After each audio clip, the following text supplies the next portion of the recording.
शंकर के शिवलिंग को बनाने के लिए मिट्टी कहाँ की होना चाहिए, किस जगह पर बनाना चाहिए, मिट्टी में कैसा जल मिलाना चाहिए। जब शिवलिंग का निर्माण करें, शंकर के शिवलिंग को जब बनाएं तो सबसे पहले कैसे बनाएं, उस तक का विधान शिव महापुराण में और लिंग पुराण में कहा गया। महाराज कहा क्यारे की मिट्टी हो, क्यारा मतलब समझिएगा जिस मिट्टी पर कोई गंदगी ना करी गई हो, ऐसी जगह का कोई भाग मिट्टी का लाया जाए जहां कोई गंदगी ना करे। शिव महापुराण की कथा कहती है। देखो, पिछले वर्ष के लॉकडाउन से लेकर अभी तक की जो कथाएं आप लोग सुने हैं, उसमें शिवलिंग मट्टी का किस तरह से बनाया जाए और कैसी मट्टी हो और उसमें पानी कैसा मिलाया जाए, कैसा शिवलिंग तैयार करा जाए, उसका विधान वर्णन नहीं कर पाए, परंतु आज कथा निकली है तो उसको सुनिए। क्यारे की मिट्टी, क्यारे की मिट्टी मतलब जिस मिट्टी पर कोई गंदगी ना करी गई हो, ऐसी जगह की मिट्टी को लेकर जाए और मिट्टी को लाने के बाद थोड़ा पानी का सींचन कर दें, अर्थात घर में लाएं तो उससे पहले मिट्टी को पवित्र करें। अपने घर में गंगा जल रखा हो, यमुना जल रखा हो, सरयू जी का जल रखा हो, उससे मिट्टी का सींचन कर दें। मान लो अगर ये जल नहीं भी है तो जल के अंदर थोड़ा सा इत्र डालकर मिट्टी का सींचन करें। अगर इत्र भी नहीं है तो जल के अंदर थोड़ा सा दूध डालकर मिट्टी का सींचन करें।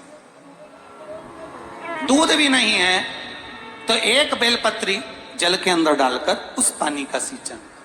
बेलपत्र भी नहीं है, पीपल का पत्ता डालकर उसका सींचन कर दे। पर मिट्टी पर घर में लाते से ही, ये नहीं कि मिट्टी आज लाए और तुमको शिवलिंग कल बनाना है, तो मिट्टी अगर एक दिन पहले लाए हो, 2 दिन पहले लाए हो, 4 दिन पहले लाए हो, तो उसी दिन जल का सींचन होना चाहिए। ये नहीं कि जिस दिन बनाएंगे उस दिन सींचन होगा।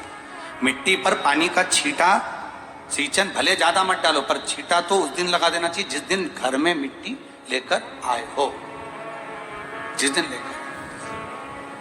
फिर भले तुम शिवलिंग 15 दिन बाद बनाओ, 8 दिन बाद बनाओ, 10 दिन बाद बनाओ, 3 दिन बाद बनाओ, और उस समय पर मिट्टी का सींचन उस समय हो जाना चाहिए।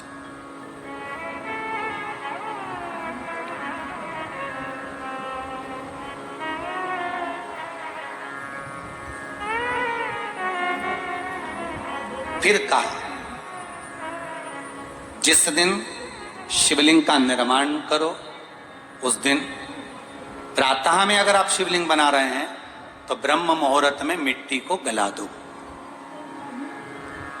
किस पानी से गलाना है उसका भी प्रमाण, उसका भी शास्त्र वर्णन करा। किस जल से गलाया जाए, शिव महापुराण की कथा कहती है अगर आपको आज शिवलिंग का निर्माण करना है, शाम को आप शिवलिंग का निर्माण कर रहे हो, तो अपने पानी का जो मटका होता है, हंडा होता है, रसोई घर में जहां पानी भर कर रखते हो, उसके नजदीक में एक कलश जिसमें अलग से ताजा जल भरा जाए और उस पर प्लेट ढकी हो और उस पर एक चावल का दाना रखा हो, उस जल को लेकर आओ। थोड़ी देर रखा रहे, आधा घंटा, 2 घंटा, 3 घंटा, 15 मिनट, 20 मिनट, पर वो पानी वहां रखा होना चाहिए। रसोई घर में अन्नपूर्णा का निवास होता है, परिंदे के पास पितरों का निवास होता है, अन्नपूर्णा पित्र सब रसोई घर के भीतर विराजमान होते हैं। शास्त्र कहता है 33 कोटि देवता एक समय के लिए, एक क्षण के लिए हमारे रसोई घर में प्रवेश करते हैं। इसलिए रसोई घर को तुम पूरे घर को स्वच्छ रखो ना रखो, पूरे घर को तुम साफ रखो ना रखो, पर रसोई घर एकदम क्लीन होना चाहिए, साफ होना चाहिए, स्वच्छ होना चाहिए। आज के जमाने में तो खैर गया, पर पहले जब मट्टी के चूल्हे होते थे, जब चूल्हा बंद होता था तो उसको गीला कर कर, गोबर को या पानी में उसको गीला कर कर, एक कपड़े को गीला कर कर पूरे चौके को, रसोई घर को पोंछा जाता था। मिट्टी का होता था वो, तो भी उसको पोता लगाते थे, पोंछते थे।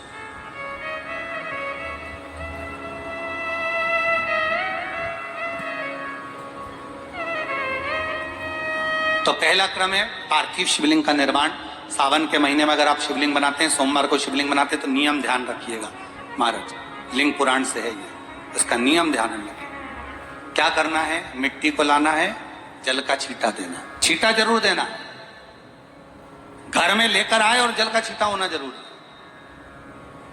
2 दिन तक 3 दिन तक मिट्टी रखी हुई है और उसके बाद अगर आपने पानी का छींटा नहीं दिया है और आपने डायरेक्ट मिट्टी को गला दिया और उसके बाद बनाया तो उसका कोई प्रमाण नहीं। जल का छींटा अवश्य, फिर उसको रख दें। 15 दिन बाद बनाओ, 4 दिन बाद बनाओ, 3 दिन बाद बनाओ, 2 दिन बाद बनाओ। शिवलिंग जब बनाओ तब उस मिट्टी को, जो कलश आपने रसोई घर में रखा है चावल का दाना रखकर प्लेट के ऊपर, अर्थात उस कलश का जल उस मिट्टी में थोड़ा सा डालिए। क्यों डाला जाता है उसका भी भाव वर्णन किया है। अब भविष्य पुराण, स्कंद पुराण और अग्नि पुराण, इन तीनों से ले लिया गया। वर्णन किया गया जब उस कलश का जल हम डालते हैं तो उस कलश में पितरों का भाव आ जाता है, अन्नपूर्णा का भाव आ जाता है, घर में लक्ष्मी का भाव आ जाता है, संपदा का भाव आ जाता है। पूरे 24 घंटे के अंदर एक क्षण के लिए रसोई घर में 33 कोटि देवता आते हैं, तो वो देवता का सारा भाव उस कलश के अंदर आ जाता है। और वो जल जब हम उस मिट्टी में मिलाते हैं तो गंगा, यमुना, सरयू, सरस्वती, ये 33 कोटि देवता में, तो इन सब का आनंद उस जल में आ जाता है। और वो जल जब हम मिट्टी में मिलाते हैं तो मिट्टी पवित्र हो जाती है, स्वयं कैलाश अधिपति को स्वीकार करने के लायक हो जाती है, निर्मित करने के लायक हो जाती है।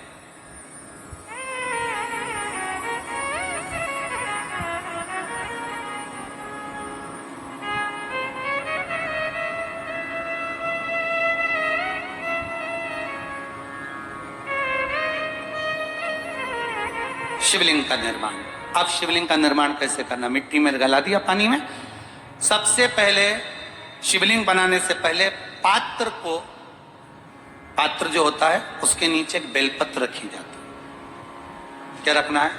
एक बेलपत्र। शंकर को झेलने के लिए कोई साधारण नहीं है पात्र जिसपे झेला जाए। स्वयं गंगा शिव की जटा में और आप शंकर के शिवलिंग का निर्माण कर रहे हो, कोई साधारण नहीं हो सकता। स्वयं आप विदेश्वर संहिता के अंतर्गत पढ़े कि ब्रह्मा और विष्णु, ब्रह्मा ऊपर जा रहे हैं, भगवान विष्णु नीचे जा रहे हैं, तो पता नहीं कर पा रहे कि यहां चरण कहां पर और शीश कहां पर है, उसको जान ही नहीं पा रहे।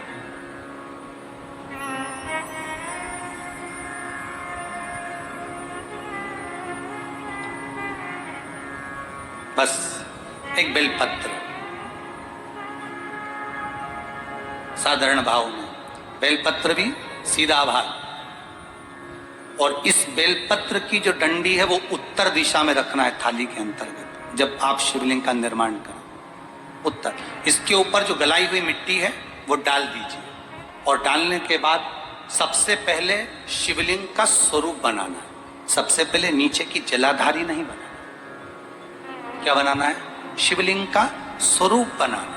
बनाने के बाद उसी शिवलिंग के पास में और मिट्टी डाल लीजिए, फिर जलाधारी का निर्माण करें। फिर जलाधारी,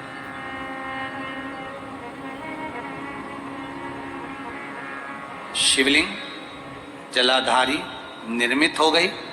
शंकर जी का संपूर्ण परिवार शिवलिंग में रहता है, आपको पहले भी कहा। भगवान भूत अधिपति भूतेश्वर भगवान शिव का संपूर्ण परिवार शिवलिंग में, पहले भी कथा में कहा, आज फिर आपको वर्णन कर देते हैं। जैसे ये जलाधारी है गोल, ये चरण है, ये शिवलिंग है। ये जो गोल भाग है जहां पर भगवान शंकर का शिवलिंग रखा है, ये पार्वती जी का हस्त कमल है। जहां से पानी नीचे गिर रहा है, इसके राइट भाग में श्री गणेश जी का स्थान, लेफ्ट भाग में श्री कार्तिकेय जी का स्थान। बीच में जो एक मोटी सी लाइन होती है जलाधारी में, वो पार्वती जी के सुंदर पुत्री अशोक सुंदरी का स्थान। शंकर जी के ऊपर जो तिकोनी रखी रहती है, उसके ऊपर से जो जल बूंद बूंद नीचे गिरता है, ये जो पानी बूंद बूंद नीचे गिरता है, या आप कलश से जल चढ़ाते हो या आप संगीत से जल चढ़ाते हो, तो ये जो पानी गिर रहा है, ये शंकर भगवान की 5 पुत्रियां, जया, विषहरा, शामरी बारी, दोतली और देव, ये शंकर जी की 5 बेटी, 5 पुत्री। कार्तिकेय भी है, गणेश भी हैं, अशोक सुंदरी भी है, शंकर जी की 5 बेटियां भी हैं, शंकर भी है और पार्वती भी। अर्थात शिव जी के परिवार में आपको गणेश जी की पूजन अलग करने जाने की जरूरत नहीं पड़ेगी, शंकर के परिवार में पार्वती जी की पूजन अलग करने जाने की जरूरत नहीं पड़ेगी, कार्तिकेय की पूजन अलग जाकर करने की जरूरत नहीं है। शंकर का परिवार, शंकर के शिवलिंग के साथ में उस जलाधारी में संपूर्ण परिवार शंकर का विराजमान है, संपूर्ण परिवार, कुछ भी नहीं, संपूर्ण और पूरा परिवार है महाराज। फिर वही बात आई, ध्यान दीजिएगा, जिस व्यक्ति को नींद ना आवे, रात्रि को सोते समय टेबलेट खाने की जरूरत नहीं, शंकर भगवान की 5 पुत्रियों का नाम लीजिए। जया, हाथ में जल लो, पलंग पर बैठो, जल हाथ में लिया, जया आचमन कर लो, विषहरा आचमन कर लो, शामली बारी आचमन कर लो, दौतली आचमन कर लो और देव आचमन कर लो। ये शंकर की जो 5 पुत्रियां हैं, ये ऐसी पुत्रियां हैं जो निंद्रा देवी को लेकर आती हैं और हमें विश्राम का आनंद सुख प्रदान करती हैं, हमारे नयनों पर विराजमान रहती हैं। हाँ, यदि विवाह नहीं हो रहा, शादी नहीं हो रही है, बहुत समय से लगन देख रहे हो, शादी नहीं हो रही, बहुत समय से परेशान हो गए कि विवाह ही नहीं हो रहा, हम तो टेंशन में पड़ गए, लड़की 28 साल 30 साल का लड़का हो गया, विवाह नहीं हो रहा, कुछ मत करो। अष्टमी तिथि आए तो अशोक सुंदरी वाली जो जगह है वहां पर हल्दी की 7 बिंदियां लगा दो, लड़का लड़की का हाथ उस बिंदी पर रखवा दो, उसका नाम गोत्र बोलो, उसी हल्दी में उसके हाथ पीला करवा दो और पीपल के पेड़ पर उस हाथ के 5 छापे पड़वा दो, 3 महीने में विवाह पक्का हो जाता है महाराज। उसका इतना, अशोक सुंदरी के उस हल्दी का इतना प्रमाण है।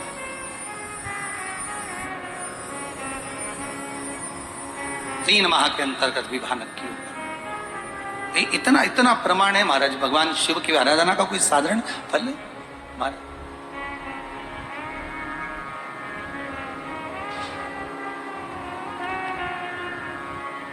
निर्मित करा शिवलिंग। एक बार सब जितने भी टीवी पर बैठे हैं, सम्मुख में कथा सुन रहे हैं,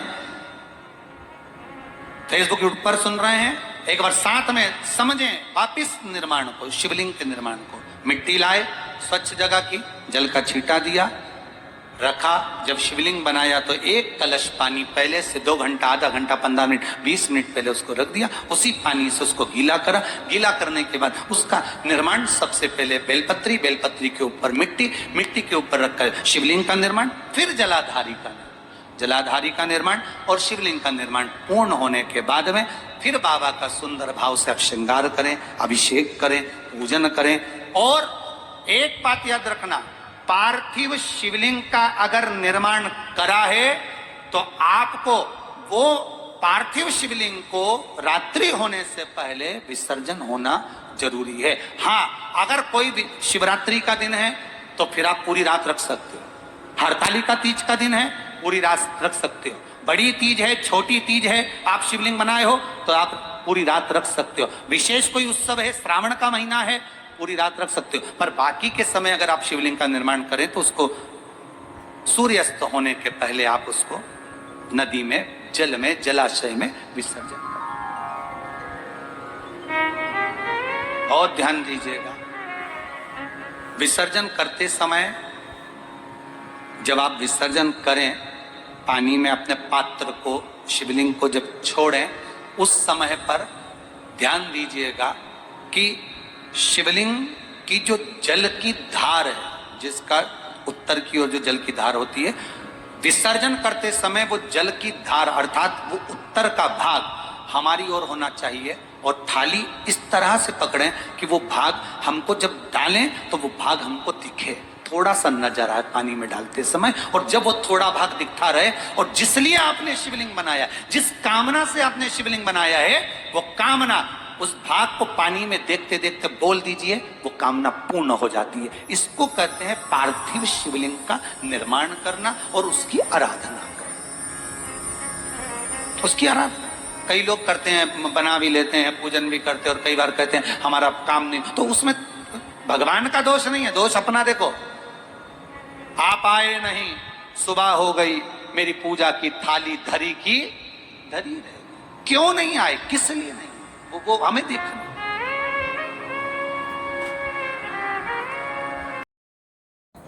ओम नमः शिवाय, ओम नमः शिवाय, ओम नमः शिवाय, ओम नमः शिवाय, श्री शिवाय नमस्ते।